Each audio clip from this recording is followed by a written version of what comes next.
Assalamualaikum warahmatullahi wabarakatuh. Kami kelompok 3 di sini akan mempresentasikan mengenai morfologi batang. Sebelum itu perkenalkan, saya Anadratul Rahmah dengan NIM akhir 059 dan rekan saya. Saya Risma Dwi Ramadina dengan NIM akhir 041. Saya Andini Fitra Skarwangi dengan NIM akhir 064.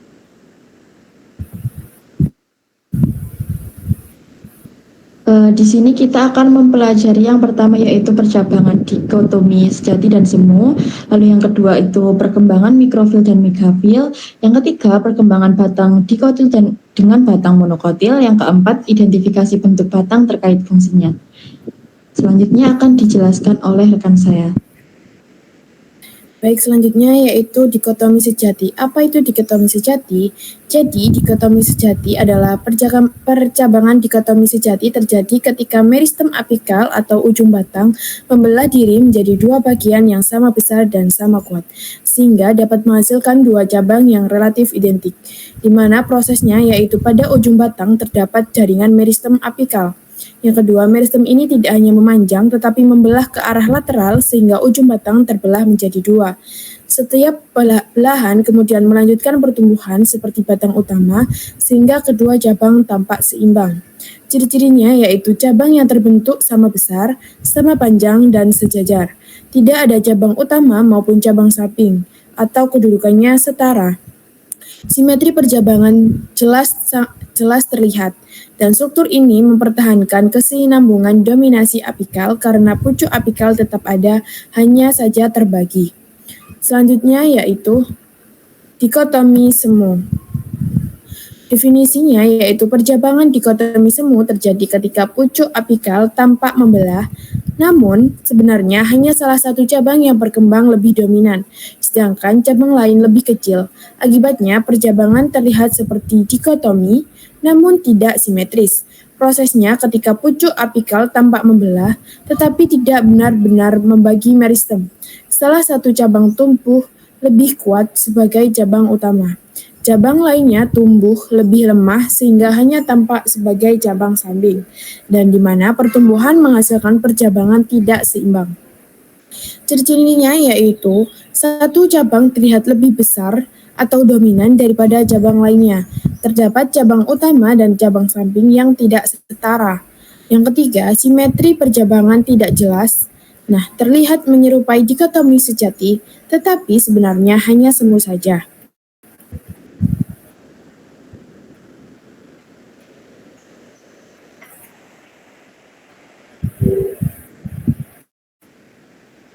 Lalu yang selanjutnya adalah perkembangan mikrofil dan megafil. Next.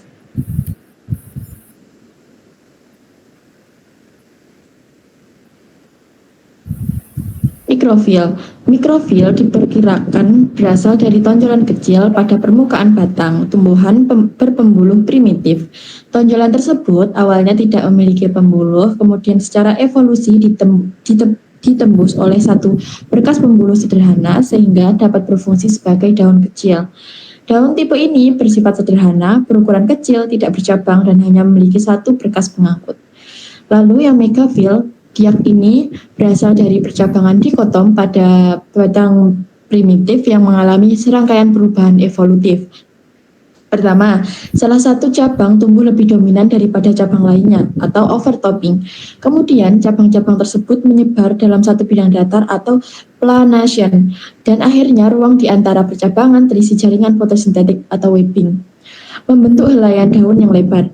Dengan perkembangan ini, megafil memiliki banyak berkas pembuluh yang menyebar kompleks di dalam daunnya sehingga lebih efisien dalam fotosintesis. Next. Lalu berikut adalah contoh gambar mikrofil yang ditunjukkan terdapat jaringan pembuluh yang tidak bercabang. Contoh dari mikrofil ini adalah Selaginella kraussiana. Next. Lalu yang kedua ini adalah contoh megafil atau makrofil yang terdapat jaringan pembuluh bercabang. Contoh dari megafil sendiri yaitu Hymenopilum tunbrigense. Next.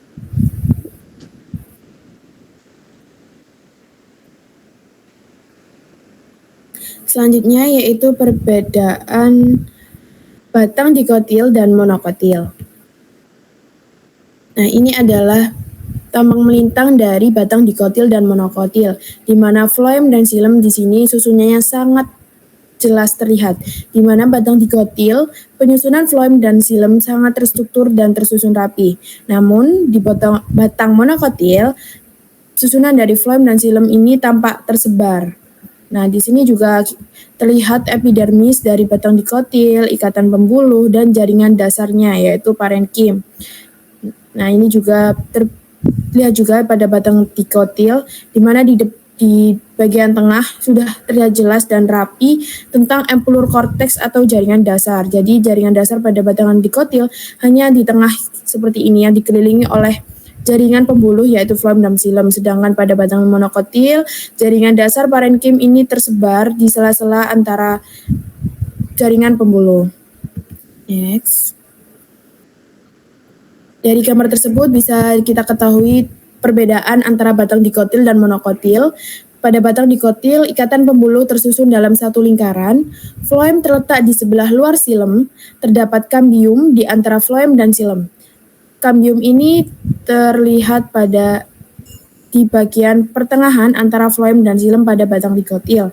Selanjutnya ada mengalami pertumbuhan sekunder, yaitu pertambahan diameter batang akibat perkembangan kambium.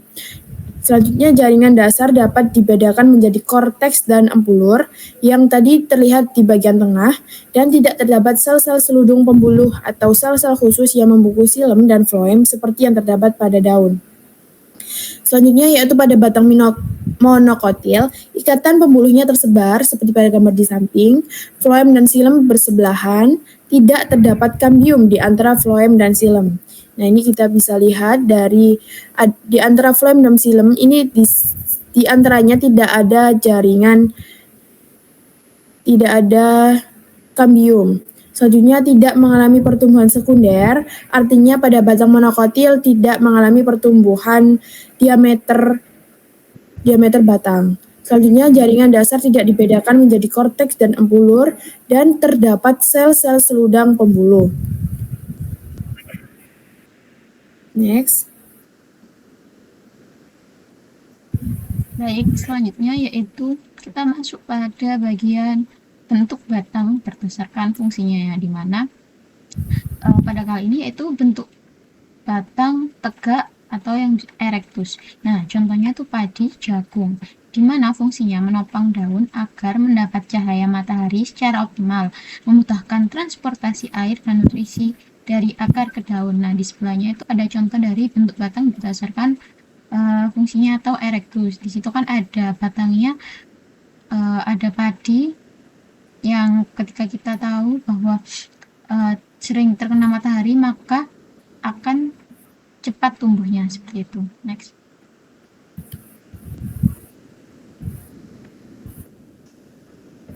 Yang kedua yaitu batang merayap atau repens atau yang biasa disebut dengan stolon. Nah, contohnya yaitu semangka, stroberi, pegagan. Fungsinya sendiri memudahkan perbanyakan vegetatif karena ruas batang yang menyentuh tanah dapat membentuk akar baru. Jadi, batangnya itu hampir menyentuh tanah, seperti itu. Next.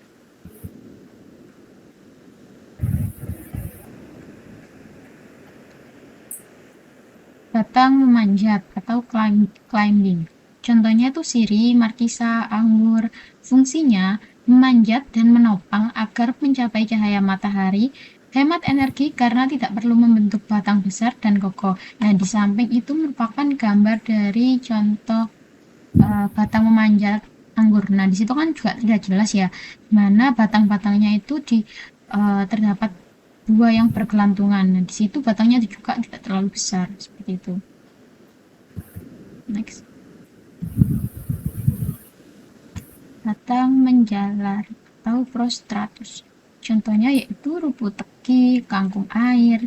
Fungsinya menyebar di permukaan tanah atau air sehingga dapat memperluas area fotosintesis dan penyerapan unsur hara. Contoh dari batang menjalar atau rumput teki itu seperti yang digambar seperti itu. Jadi dia itu benar-benar kayak nempel di tanah seperti itu. Next.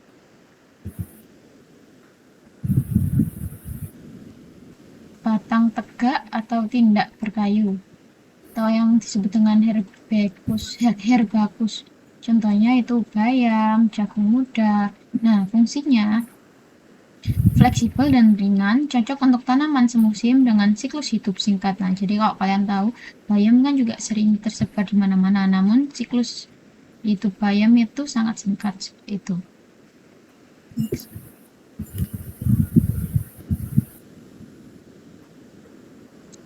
Untuk batang berkayu atau yang biasa disebut dengan lignosus. Contohnya jati, mahoni, mangga, di mana fungsinya sendiri untuk memperkokoh dan kuat menopang tajuk besar, tahan lama, serta melindungi jaringan angkut di dalamnya. Nah, di mana contoh yang disebutkan itu yaitu batang pohon jati.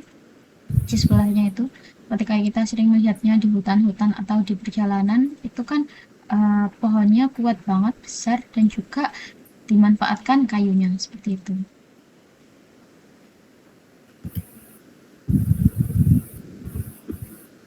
Baik, sekian presentasi dari kelompok kami. Kurang lebihnya kami mohon maaf. Semoga bermanfaat. Wassalamualaikum warahmatullahi wabarakatuh. Waalaikumsalam warahmatullahi Waalaikumsalam warahmatullahi wabarakatuh.